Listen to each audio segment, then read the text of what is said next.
Breaking news చూస్తున్నారు. అనుకున్నదే జరిగింది. బంగాళాఖాతంలో ఏర్పడిన అల్పపీడనం తీవ్ర అల్పపీడనంగా మారింది.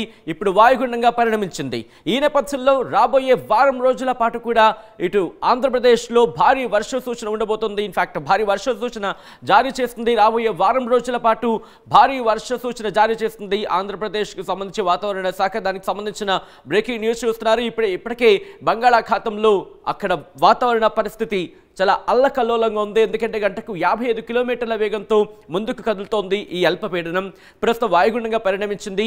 ఇక్కడ మీరు చూసుకుంటే గత 2 రోజుల క్రితం వరకు కూడా 30-35 కిలోమీటర్ల వేగంతో ఉంది. కానీ తీరానికి సమీపిస్తున్న కొద్దీ వేగం పెంచుకుంటోంది. ఒకసారి నేను ఈ మ్యాప్లో మీకు ఎక్స్ప్లెయిన్ చేసే ప్రయత్నం చేస్తాను. ఒక్కసారి మీరు చూడొచ్చు. నిన్న కూడా మనం మ్యాప్ని చూసాం, చాలా క్లోజ్గా అబ్జర్వ్ చేసే ప్రయత్నం చేశాం. ఈ నేపథ్యంలో ఒక్కసారి రిక్వెస్ట్ టీం ఒకసారి మ్యాప్కి వచ్చే ప్రయత్నం చేద్దాం. ఇదిగో మీరు చూస్తే కనుక ఇక్కడ బంగాళాఖాతంలో ఏర్పడిన అల్పపీడనం ఇది పశ్చిమ వాయువ్య దిశగా కదులుతోంది. ఇది పశ్చిమ వాయువ్య దిశగా అంటే పూర్తిగా పశ్చిమ వైపు కూడా కాదు, పూర్తిగా వాయువ్య దిశలోనూ కాదు, పశ్చిమ వాయువ్య దిశగా అంటే ఈ డైరెక్షన్లో కదులుతోంది బంగాళాఖాతం నుంచి. ఈ నేపథ్యంలోనే ఇటు హిందూ మహాసముద్రానికి సంబంధించి కూడా అక్కడ కూడా కనెక్ట్ చేస్తూ వస్తోంది. సో ఒకసారి మీరు చూడొచ్చు. బంగాళాఖాతానికి సంబంధించి ఇటు చెన్నైని, అలాగే కర్ణాటక, దాంతోపాటు కేరళ. ఇక్కడ కర్ణాటక కేరళ మీద అంతగా ప్రభావం కనిపించట్లేదు. కానీ శ్రీలంక మీరు చూడొచ్చు. ఉత్తర శ్రీలంక మీద ఇంపాక్ట్ ఏ స్థాయిలో ఉంది అనేది. దాంతోపాటు తమిళనాడు మీద కూడా కోస్టల్ ఏరియాస్ మీద ఇంపాక్ట్ ఎక్కువగా ఉంది. తమిళనాడు ఆంధ్రప్రదేశ్కి సంబంధించి చెన్నై మీదుగా ఇటు తమిళనాడు అలాగే ఆంధ్రప్రదేశ్కి సంబంధించి రాయలసీమ, దక్షిణ కోస్తాంధ్ర మీద ఇంపాక్ట్ ఎక్కువగా ఉండే అవకాశం కనిపిస్తోంది. చాలా తక్కువగా ఇటు తెలంగాణ మీద ఉందనే చెప్పుకోవాలి. ఎందుకంటే వాయుగుండంగా మారిన సిచ్యువేషన్. సో ఈ నేపథ్యంలో ఇప్పటికే ఆ సినారియో మీరు చూడొచ్చు. ఉత్తర శ్రీలంక మనకి ఎక్కడా కూడా దాదాపుగా మ్యాప్లో మనకి కనిపించట్లేదు. సో అటువంటి సినారియో అనే చెప్పుకోవాలి. సో ఈ నేపథ్యంలో సినారియో మీరు కనుక గమనిస్తే పూర్తిగా మారిపోతుంది. ఒకసారి నేను మ్యాప్ని కాస్త లిఫ్ట్ చేసి చూపించే ప్రయత్నం చేస్తున్నాను. ఎటువంటి అల్లకల్లోలంగా ఉందో చూడొచ్చు సముద్రం.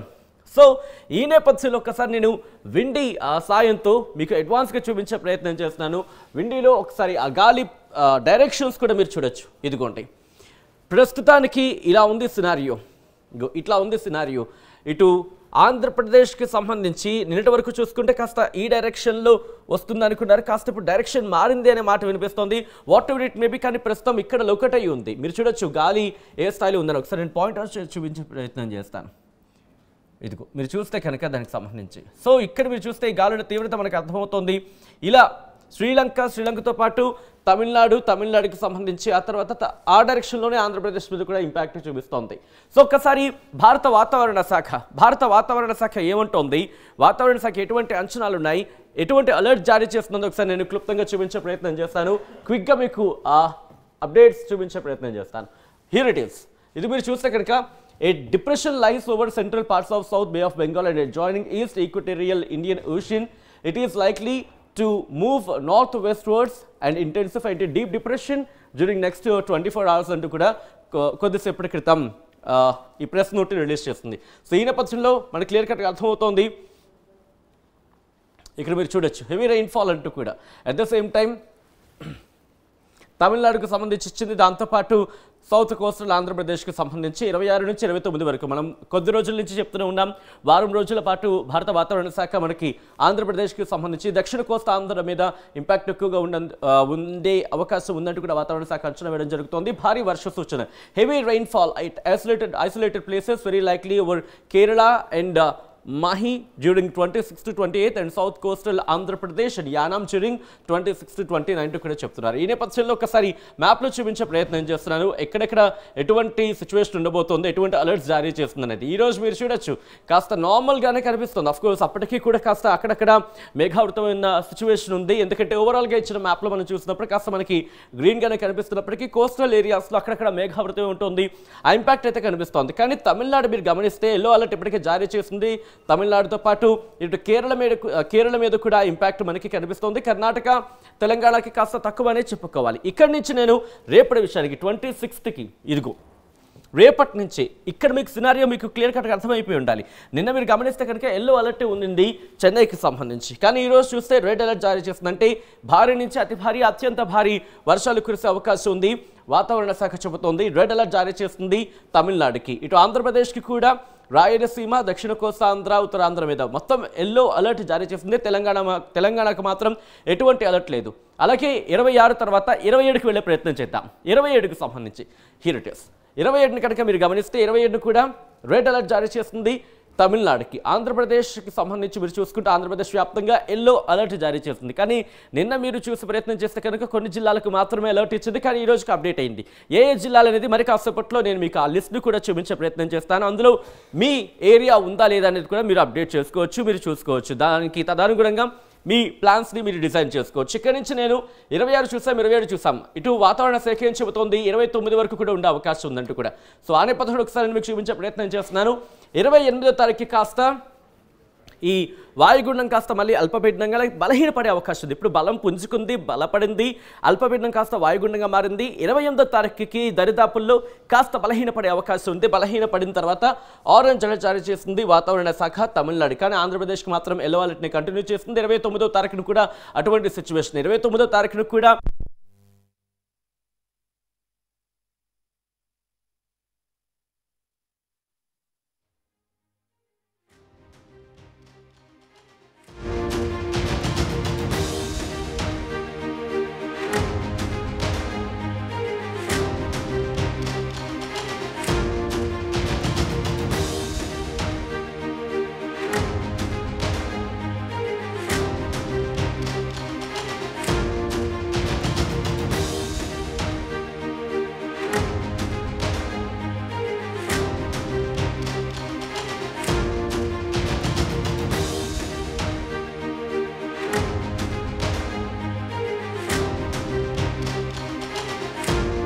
ఏర్పడిన వాయుగుండం రేపటికల్లా తీవ్ర వాయుగుండంగా మారే అవకాశాలు కనిపిస్తూ ఉన్నాయి. ఈ నేపథ్యంలో ఆంధ్రప్రదేశ్ అంతటా కూడా విస్తారంగా వర్షాలు కురిసే అవకాశం ఉందని ఐఎండీ హెచ్చరిస్తూ ఉంది. మనం ప్రధానంగా చూసుకుంటే 29వ తేదీన ప్రధానమంత్రి నరేంద్ర మోడీ పర్యటన విశాఖలో ఉంది. ఈ వాతావరణ హెచ్చరికల నేపథ్యంలో మోడీ పర్యటన వాయిదా వేసుకునే పరిస్థితులు కనిపిస్తూ ఉన్నాయి. ప్రస్తుతం ఈ వాయుగుండం ఎక్కడ కేంద్రీకృతమైందో చెప్పడానికి మనతో పాటు విశాఖ వాతావరణ శాఖ అధికారి జగన్నాథ్ కుమార్ ఉన్నారు. సార్ చెప్పండి, ప్రస్తుతం ఎక్కడ కేంద్రీకృతమైంది ఈ వాయుగుండం? నిన్న ఆగ్నేయ బంగాళాఖాతం దానికి ఆనుకుని ఉన్న భూమధ్యరేఖీయ హిందూ మహాసముద్రంకి దగ్గరలో ఉన్న సుస్పష్ట అల్పపీడనం పశ్చిమ వాయువ్య దిశలో పయనించి ఈరోజు దక్షిణ బంగాళాఖాతం యొక్క మధ్య ప్రాంతం మరియు దానికి ఆనుకుని ఉన్న భూమధ్యరేఖీయ తూర్పు హిందూ మహాసముద్రం తీరం ప్రాంతంలో అనగా 5 డిగ్రీల అక్షాంశం 85.3 డిగ్రీల రేఖాంశం వద్ద వాయుగుండంగా కేంద్రీకృతమై ఉన్నది. ఇది రాగల 24 గంటల్లో వాయువ్య దిశలో పయనించి తీవ్ర వాయుగుండంగా పరిణామం చెందే అవకాశం ఉంది. తదుపరి 2 రోజుల్లో ఈ తీవ్ర వాయుగుండం శ్రీలంక మరియు తమిళనాడు తీరాలకు దగ్గరలో పొంచి ఉండే అవకాశం ఉంది. అంటే ఇది తుఫానుగా మారే అవకాశం ఉందంటున్నారు, ఎంతవరకు? అది నిరంతరంగా అన్వేషణ జరుగుతూ ఉందండి. దీని గురించి ఇంకా ఏమైనా మార్పు చెందినట్టయితే తదుపరి రేపు చెప్పే అవకాశాలు కనిపిస్తున్నాయి. నిరంతరంగా శాటిలైట్లో వీటిని నిఘా వేయడం జరుగుతుంది. దీన్ని పరిశీలించిన తర్వాత మోడల్ గైడెన్స్ని అనుసరించి మేము మిగతా ఏమైనా అది తీవ్రతరం చెందే అవకాశం ఉంటే చెబుతాం. ఆంధ్రప్రదేశ్లో ఎక్కడెక్కడ వర్షాలు కురిసే అవకాశం ఉందండి? ఎప్పటి వరకు కురిసే అవకాశం? దీని ప్రభావం వలన ఆంధ్రప్రదేశ్లో దక్షిణ కోస్తా ఆంధ్రప్రదేశ్లో మొదటి 2 రోజులు అనగా ఈరోజు రేపు ఐసోలేటెడ్ ప్లేసెస్లో అంటే 1-2 చోట్ల తేలికపాటి నుంచి మోస్తరు వర్షాలు, 2-3 అనగా 3-4 అనగా 27, 28వ తేదీలో అది కొన్ని చోట్ల 29 నుంచి 1వ తేదీ వరకు ఎక్కువ చోట్ల తేలికపాటి నుంచి మోస్తరు వర్షాలు దక్షిణ కోస్తా ప్రాంతంలో పడే అవకాశం ఉంది. ఉత్తర కోస్తా ప్రాంతంలో మొదటి 2 రోజులు వాతావరణం డ్రైగా లేదా పొడిగా ఉండే అవకాశం ఉంది. 3వ రోజు ఐసోలేటెడ్గా ఉండే అవకాశం ఉంది. 4వ రోజు కొన్ని చోట్ల పడే అవకాశం ఉంది. 5, 6, 7 రోజులు అనగా 1వ తేదీ వరకు ఉత్తర కోస్తా ప్రాంతంలో ఎక్కువ చోట్ల తేలికపాటి నుంచి మోస్తరు వర్షాలు పడే అవకాశం ఉంది. అయితే దీని ప్రభావం వల్ల భారీ వర్షాలు కూడా కొన్ని చోట్ల పడే అవకాశం ఉంది. ముఖ్యంగా 26వ తేదీన నెల్లూరు, తిరుపతి జిల్లాల్లో 1-2 చోట్ల భారీ వర్షపాతం, 27, 28వ తేదీల్లో నెల్లూరు తిరుపతితో పాటు ప్రకాశం జిల్లాలోను 29వ తేదీన నెల్లూరు తిరుపతి ప్రకాశంతో పాటు ఉత్తర కోస్తా జిల్లాలైన శ్రీకాకుళం విజయనగరం విశాఖపట్నం అనకాపల్లి జిల్లాల్లోని 1-2 చోట్ల భారీ వర్షపాతం నమోదయ్యే అవకాశం కనిపిస్తుంది. సరే, ఈ మత్స్యకారులకు ఎలాంటి హెచ్చరికలు జారీ చేస్తున్నారు? తీరం ఎలాంటి గాలులు వేస్తాయి? ఈ వాయుగుండం తీవ్ర వాయుగుండంగా పరిణమించే క్రమంలో గాలులు పెరిగే అవకాశం ఉంది. 26వ తేదీన దక్షిణ కోస్తా ప్రాంతంలో తీరం వెంబడి 35 నుంచి 45 గరిష్టంగా 55 కిలోమీటర్లు వేగంతో గాలులు వీచే అవకాశం ఉంది. 27, 28వ తేదీల్లో అంటే 3-4 రోజుల్లో మీకు సౌత్ కోస్టల్ ఆంధ్రప్రదేశ్లో 55 నుంచి 65 గరిష్టంగా 75 కిలోమీటర్ల వేగంతో గాలులు వీచే అవకాశం ఉంది. కానీ ఉత్తర కోస్తాలో 35, 45, 55 వరకు గరిష్టంగా గాలులు వీచే అవకాశం 28వ తేదీ వరకు ఉంది. 29వ తేదీన దక్షిణ కోస్తా ప్రాంతంలో 45 నుంచి 55 గరిష్టంగా 65 కిలోమీటర్ల వరకు గాలులు వీచే అవకాశం ఉంది. దీనికి అనుగుణంగా మత్స్యకారులకు ఆ శాఖ అధికారులకు హెచ్చరికలు పంపించడం జరిగింది.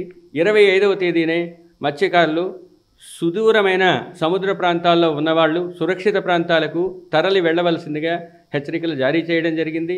26 నుంచి 29 అనగా 30వ తేదీ వరకు కూడా ఈ మత్స్యకారులు వేటకు వెళ్ళవద్దని, ముఖ్యంగా south coastal Andhra Pradesh, west central బేలో వాళ్ళు తీసుకోవాల్సిన జాగ్రత్తలన్నీ తీసుకుంటూ వేటకు వెళ్ళకుండా ఉండవలసిందిగా హెచ్చరికలు జారీ చేయడం జరిగింది. వ్యవసాయదారులకు ఎలాంటి సూచనలు చేస్తారు? వ్యవసాయదారులకు ముఖ్యంగా స్టాండింగ్ క్రాప్స్ ఆల్రెడీ నిలిచి ఉన్న పంటల్ని కాపాడుకోవాలి. అక్కడ ఒకవేళ ఎక్కువ వాటర్ కానీ నిలిచి ఉన్నట్టయితే దాన్ని తోడి అంటే డ్రైన్ చేసి వాటిని ఉంచాలి. మూడోది, గాలులు పెరుగుతాయి కాబట్టి ఏవైనా మొక్కలు వంగిపోయినట్టయితే వాటికి కావాల్సినంత సపోర్టింగ్ మెకానిజం లేదా స్టేక్స్ని ఏర్పాటు చేసుకోవాల్సిందిగా చెప్పడం జరిగింది. దీనికి అనుగుణంగా వివిధ జిల్లాలకు వాతావరణానికి సంబంధించిన వ్యవసాయదారులకు ఇచ్చే సూచనలను ఆల్రెడీ పంపించడం జరిగింది మాకున్న ప్రత్యేక విభాగం ద్వారా. విఐపి ఫోర్కాస్ట్ ఎలా? విఐపి ఫోర్కాస్ట్ అన్నది అది ప్రతి విఐపి మూవ్మెంట్కి కావలసిన ఫోర్కాస్ట్ని వాళ్ళు అడుగుతారు. దానికి అనుగుణంగా మా వాళ్ళు ఫోర్కాస్ట్ పంపించారు. 29వ తేదీన భారీ వర్షం పడే అవకాశం విశాఖ జిల్లాలో ఉన్నందువల్ల దానికి అనుగుణంగా వారికి సూచనలు ఇవ్వడం జరిగి ఉంటుంది. పోటీ చెప్తున్నారు జగన్నాథ్ కుమార్ గారు. ఈ తీవ్ర వాయుగుండం తుఫానుగా మారే అవకాశాలు ఉండొచ్చు, ఉండకపోవచ్చు. అంటే వాయువ్య దిశగా కదిలితే కనుక శ్రీలంక వైపు ఈ వాయుగుండం నడుస్తూ ఉంటుంది అని చెప్తా ఉన్నారు. మరోవైపు చూసుకుంటే కనుక 29వ తేదీన భారీ వర్షం కురిసే అవకాశం ఉండడంతోనే ప్రధాని పర్యటన వాయిదా వేసుకున్నట్టుగా మనకి సమాచారం అంతా ఉంది. విశాఖపట్నం నుంచి కెమెరామెన్ అజయ్తో వర్మ, పరాగ్ టీవీ.